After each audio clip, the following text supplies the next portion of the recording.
Wanjala. The conduct of the Deputy President of the Republic of Kenya is not under discussion here. The issue raised by Jared Okello was very clear. The office of the Deputy President, the whole of the office, as Junet, I think Juneta summarized it very well. Now we want the leader of government business in the House, the majority leader, to assure the House and the country that the dignity of the office of the Deputy President is not at stake, and more importantly, that the Deputy President is provided with resources to discharge his duties and responsibilities in a manner that brings honor and dignity to the office. Majority Leader. Thank you, Honorable Speaker. Honorable Speaker, allow me to, as you have guided, restrict myself to the issues that were raised by the Honorable Jared Okello, without delving much into the issues of whether this was a reality TV show or acting and drama. Honorable Speaker, to confirm to the House and to the country that both the President, the Deputy President, and also the Prime Cabinet Secretary, all Cabinet Secretaries, and indeed, even members of Parliament are well and adequately provided for in terms of budgetary allocations, including budgetary allocations for travel and staffing in all our respective offices. And Honorable Speaker, the Honorable Jared Okello will bear me witness that last week, only last week on Thursday, Honorable Speaker, we did pass the supplementary appropriations bill, and also we are in the process now of finalizing the appropriations bill of the 2024-2025 financial year. And if any Kenyan looks into the books of accounts of the national government, you will realize that the office of the Deputy President is very well resourced. And indeed, Honorable Speaker, maybe it's good to just put it into perspective because the Honorable Jared Okello has raised the issue. And there are issues that touch on, as you have guided, on the budget of the office of the Deputy President or the presidency, issues that touch on security of the person of the Deputy President and that of the President. And also, Honorable Speaker, what the Honorable Junet has referred to as the honor and dignity that comes with the offices that we all hold, not just the President and Deputy President, but even us as members of Parliament. Honorable Speaker, in confirming that there are adequate resources, including resources for air transportation, Honorable Speaker, both for fixed airwing, aircraft, for helicopters, and even if the Deputy President opted to travel by sea, there are adequate resources for him to travel by sea, by SGR, or even by coast bus to any other bus, Honorable Speaker. And let me also say, Honorable Speaker, it is not unusual, because I don't know why anybody would think it's unusual for the Deputy President to travel with our national carrier, Kenya Airways. Honorable Speaker, I have witnessed holders of that office in the person of William Ruto, our current president, use not just Kenya Airways. In fact, last week when he traveled to South Korea, he took a commercial airliner to South Korea to and fro. The only difference is that he never posed for any photograph anywhere. I have also witnessed when he was Deputy President, William Ruto traveled not just on Kenya Airways, but used jumbo jets to Mombasa, to Eldoret. He has used Skyward and Renegade, and the other, not 540, there's another airline that Safari Link to Masai Mara. And therefore, it is not unusual. I think the only unusual thing that happened yesterday, Honorable Speaker, and maybe that may have gotten the attention of the Honorable Jared Okello, was the Deputy President towing a bag, a new bag, brand new bag, as the Honorable Junet says, that could not even fit into the compartments in the aeroplane, towing the bag and posing for a photograph. But unfortunately, I think, Honorable Speaker, on matters touching on security, the Deputy President was also very well secured yesterday, and I can confirm that to the country. He had with him not less than 19 bodyguards, 14 of whom he was to travel with on that aircraft. Therefore, he had no problems with people to carry his bags. Let nobody think that the Deputy President had problems on people to carry his bags. He had not less than 3 photographers to take the photographs, Honorable Speaker. Majority. Yes, Junaid, what's the point of order? Mr. Speaker, I wish to ask the majority leader whether he's correctly saying that a plane that was to carry 60 people, 14 were supposed to be bodyguards of the Deputy President in that plane. Can you tell the Parliament in broad daylight that 14 were members of his security detail out of 60 members, a third of the plane, and cameramen and the other things? Honorable Speaker, the information I have, the Deputy President did not just appear for the photograph. The Deputy President was driven to the airside with his full security detail, including the presidential guards that guard him from the Wrecking Squad. They were there with him. There were adequate, not less than 14 officers traveling with him on that plane, including photographers, security men, bloggers, protocol people, including the former MP for Nyeri, who I hear is a chief blogger in that office now, Honorable Speaker. Therefore, Honorable Speaker, I was just making the point that the Deputy President was not short of staff and personnel to carry his bags, including photographers who are taking those photos, Honorable Speaker, and therefore his security was not in question at all.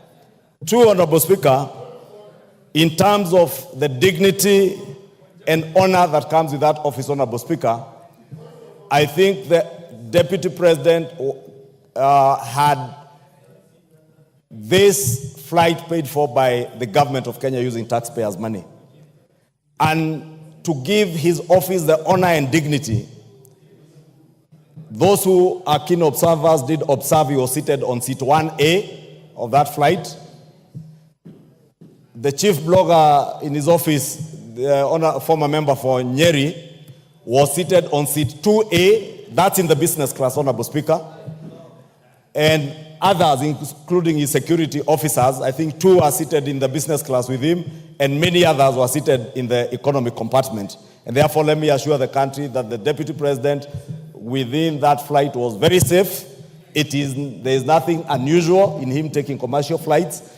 Indeed, many of you who attended the National Prayer Breakfast will remember His Excellency the President affirming that out of the austerity measures that government has instituted and which we effected through the Supplementary Appropriations Bill, that his office, that of the Deputy President, and that of the Prime Cabinet Secretary had cut their budgets substantially. And therefore, I only want to encourage the President, the Prime Cabinet Secretary, the Deputy President, when they travel, to bear in mind those austerity measures, but at least to reduce the delegations, if not anything. I am certain nothing would happen to you when you are up there in the skies. Therefore, 1 or 2 security officers might be adequate. You do not need 3 or 4 photographers to travel with you on that plane. You can send some by SGR or others to drive to Mombasa. Therefore, I want to encourage all our government officers to bear in mind that we are in a tough situation and austerity measures that government has instituted, including Parliament, Honorable Speaker.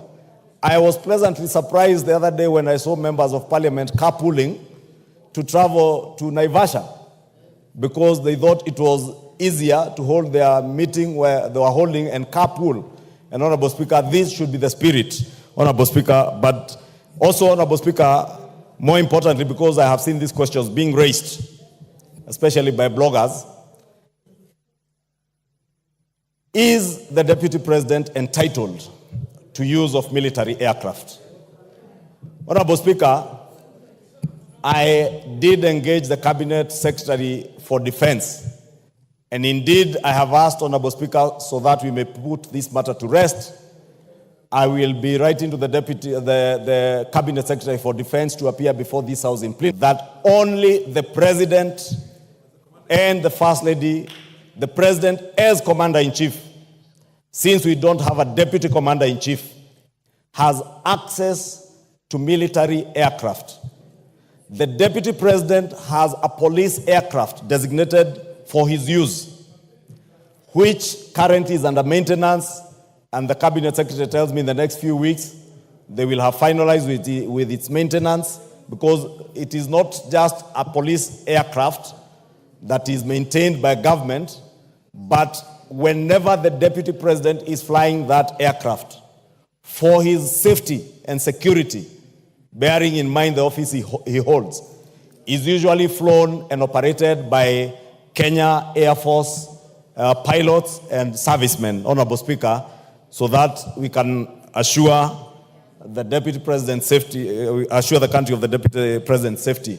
Honorable Speaker,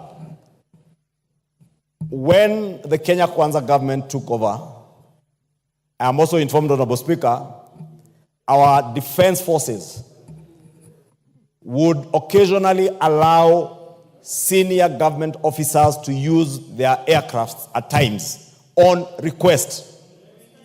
And ordinarily, government policy is when any senior government officer like the Deputy President or the Prime Cabinet Secretary intends to use a military aircraft, because these aircraft are designated for operational work by the military, to request for use of a particular aircraft, whether it's a helicopter or a Dash 8 or a fixed-wing aircraft, through the office of the head of public service, Felix Kosgei. Honorable Speaker, let me put it on record, because I have checked those facts. The day that the Honorable Okello refers to on Madaraka Day, the office of the Deputy President never, because I would not know why he decided to get late, because either way you could also choose, like the Honorable Speaker chose, to go and spend the night in Bungoma or in Kisumu and be near the function, or wake up early like many of us did to travel. The same with the incident that the Honorable Jared Okello speaks to this Sunday in Nakuru at the Akorino Church. It is true, the Deputy President arrived over an hour later than the President. The President was magnanimous and courteous enough to be able to receive his deputy. And, Honorable Speaker, I can also confirm, because I was to join you in Laikipia, we left Nairobi at exactly the same time with the Deputy President at about 10:44 a.m. when his chopper was lifting from his current residence. Honorable, we traveled together. There was a slight challenge with the weather, I can confirm, Honorable Speaker, around Mount Longonot. And we were able to maneuver through within a period that did not exceed 5 minutes. As to why the Deputy President chose to tell the country that he had transport and weather challenges, Honorable Speaker, on the pulpit in church, again, I would not be able to be in a position to tell why the person serving in the office of a Deputy President would choose to tell what is not true while standing at a pulpit in a church, Honorable Speaker. And since, Honorable Speaker, you have guided, we are not here to discuss the conduct of any person. I do not want to dwell into that. But to assure the country that both the President, the Deputy President, the Office of the Prime Cabinet Secretary, from what the Minister for Defense has informed me, may, in writing, ask for use of military aircraft. And, Honorable Speaker, the Defense Cabinet Secretary did inform me that for the last 1 year, the aircraft that were being used by the Deputy President, the Prime Cabinet Secretary's office, and other senior government officers occasioned an expenditure of 500 million shillings, 500 million shillings, to KDF. KDF has written to the various offices, and the office of the Deputy President has written back, declining to share in the cost of the wear and tear and fuel of these aircrafts. And that is why the Kenya Defense Forces and the Ministry of Defense made a policy decision that should any officer want to use military aircraft, it must be on request, since all these offices have resources appropriated to them for air travel. Therefore, if you use a Kenya Defense aircraft for fuel, for wear and tear, you pay for it from the budget in your office. And therefore, Honorable Speaker, should cry foul that they have not been allowed to use military aircraft. Only the President, as Commander-in-Chief, has unfettered access to use of military aircraft, but that aircraft that is designated from the Kenya Police, that is under maintenance, and I must insist, that maintenance, Honorable Speaker, you've seen what has happened in our neighboring country and our compatriots in Malawi, and may the Lord rest the soul of the Vice President of Malawi and the people who perished in the air crash, in internal peace, Honorable Speaker. We would not fathom that happening to any of the officers serving in our government. And you remember, Honorable Speaker, I'm also informed many of those aircrafts, including the ones used by the President, were put to a rigorous maintenance program following the unfortunate incident where we lost our Chief of Defense Forces. And therefore, it is only fair that we allow our military and those who take care of these aircraft to service them and avail them for use by senior government officers when they are in good and serviceable condition, Honorable Speaker. Honorable Speaker, allow me, I think I have adequately answered to that, but I want to commit, this is just a preliminary answer to the Honorable Jared Okello. I have since spoken to the Defense Cabinet Secretary and asked him, I'll be writing to him to come and appraise the House as to exactly how senior government officers should move, how secure the aircrafts they are using are, and how often they service them, and any challenges that they may have with those aircrafts, Honorable Speaker. In conclusion, Honorable Speaker, let me speak to many people, Honorable Speaker, because I saw a very unfortunate post yesterday on social media by those bloggers who work in those big offices, Honorable Speaker, anticipating the demise or the occurrence of a vacancy in the office of the President. Honorable Speaker, there are things people may do casually and post online. And I remember, Honorable Speaker, when my predecessor, the Honorable Charles Jonjo, was Attorney General and Minister for Constitutional Affairs, he made it treasonable to even imagine the death of a president. We are not in that age, Honorable Speaker. But it's unfortunate that bloggers who work for senior officers of this government can post write-ups on social media, either wishing, anticipating, or praying for the occasioning of a vacancy in the office of the President, and purporting that the Deputy President is only an inch away from the presidency should anything happen to the President. Honorable Speaker, these are things we may take lightly. Just as we may take lightly the talk that you referred to by the Governor for Nyeri, or indeed the talk about people going to their villages. And I want to agree with Honorable Osoro. These are the kind of things, Honorable Speaker, in 2007, 2008 that led us into the problems that we got into with post-election violence. When people were told to go back to their villages. Honorable Speaker, it is true we all come from villages. But please, when we hold senior government positions, we must grow beyond our villages. We must remember that we bear a greater responsibility to the people of Kenya way beyond our villages. And whatever words we utter out of our mouths, Honorable Speaker, must be words that unite the people of Kenya, not those that create divisions. Because if you create division, Honorable Speaker, you are bringing dishonor. And, Honorable Speaker, dealing a big blow to the dignity that the office you hold would have, Honorable Speaker. Lastly, as I said, Honorable Speaker, over the weekend elsewhere, respect is earned. Respect is earned.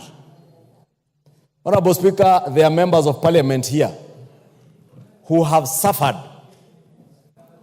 Members of parliament from Nyeri will tell you how much they have suffered. The women rep for Baringo County, if she had an opportunity, Honorable Speaker, she would tell you the unpalatable words that have been used to describe her. Honorable Speaker, and I said, let us earn our respect as leaders. If I demand respect, let me respect the member of parliament for Baringo County. Let me respect the members of parliament from Nyeri. Let me respect the members of parliament from Mount Kenya and across the country. Who do you want to inform? Madenge. Yeah? Majority wind up. Thank you, Honorable Speaker. Order, Madenge, take your seat. No, the member for Nyeri, I think, had me mentioning how much they have suffered. Honorable Speaker, maybe I would allow him 1 minute to inform me. He wanted to inform you. Do you want information? I would oblige him to inform me. 1 minute, Madenge. Thank you, Honorable Speaker. Honorable Speaker, I speak on behalf of the 6 elected members of parliament in Nyeri County. And this also includes both the senator and the women rep. We have really suffered intimidation and blackmail. And it is imperative that as elected leaders, we be allowed the space to execute the mandate that the ordinary people in Nyeri gave us when they voted for us. It is not possible that the people of Nyeri voted for us so that we can follow an individual when that individual goes dancing, drinking Moratina, and eating nyamachoma. It is not possible. And it's not even in Nyeri. It is in, the dancing is happening in Honorable Kejori's constituency. We want to speak from the floor of this house and inform the country that respect is two-way. You cannot disrespect us in other constituencies and expect us to maintain the respect that we have accorded you for the last 2 years. Respect is earned. It is not demanded. It is not coerced. You've made your information. Thank you, Honorable Speaker. Wind up. Wind up, majority. Thank you, Honorable Speaker. Allow me to end up, Honorable Speaker, by just saying, Honorable Speaker, just as the Honorable DMM has said, that as national leaders, let us earn our respect. Let us not demean other leaders. Let us not coerce. Let us not intimidate other leaders. And more importantly, Honorable Speaker, let us not seek to blackmail anybody, whether it's members of parliament, whether it's government institutions, or any other officer serving in government, Honorable Speaker. In conclusion, Honorable Speaker, as leader of majority, I have said it elsewhere, and I'll repeat it on this floor, Honorable Speaker. I will never, for the time the Almighty God will give me the opportunity to serve in the office of leader of majority, allow anybody to demean any member of parliament, whether you are in the minority, in the majority, whether you come from the same village with somebody or not. I will never sit back, and I will protect the rights of all members of parliament as their leader and as a leader in this house, Honorable Speaker, because in doing so, I believe I am protecting the dignity of not only this house, Honorable Speaker, and individual members, but the dignity and honor of the people who have elected these members of parliament. With those many remarks, Honorable Speaker, I may commit that I will be writing to the Cabinet Secretary of Defense to answer more substantially to the issues raised by the Honorable Jared Okello. Thank you. As you do so, the Honorable Minority Leader has requested me to give him a minute on this, and he will be the very last. And take into account